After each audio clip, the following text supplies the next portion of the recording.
Hello, welcome to the Apex Networks training for the PTS system.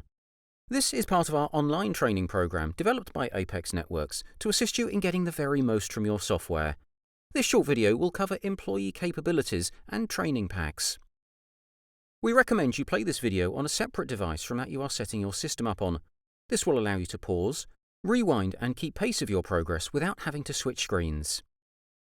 Employee capabilities are a useful way for controllers to see the capabilities of the employee that they have selected for a job and be confident that they have selected the correct person for the job in hand. Employee capabilities are designed to complement the training packages in PTS and vice versa. While the training packs will show what each employee is trained to do, the employee capabilities will allow the experience and skill set of each employee to be recognized and understood. To set up employee capabilities, go to the HR section of PTS, and in the Setup drop-down, there is a button marked Employee Capabilities. This will open a new window where you can create your capabilities, along with a category for them to fall into. An example could be C+E under the category of driving licenses, to show that an employee has a C-class license with towing capability for taking trailers to events, etc. The capability category is fully customizable and can be put to anything that meets your needs, such as organizational skills, public order skills for busy events, or individual skill sets that can be useful, ones that recognize skills that are time or experience earned rather than specifically trained for. Once you have set your core capabilities, these can then be applied in each employee's HR file under the heading Capabilities. If this also happens to be a part of a training pack and carries a certificate number or expiry date, this can be added here too.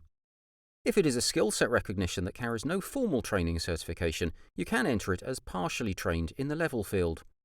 If you have employees that you would rather not be used on certain jobs through lack of experience or training, where they may be out of their depth with certain tasks, and it would be unfair to expect them to try unsupervised, you can show these at a not trained level. This will all add to the decision-making process when allocating staff to tasks. To set up training packs, go to the HR module and under the menu button, Setup, click on Training Packs. Training packs are designed to cater for more than one training item in a specific training area, such as first aid.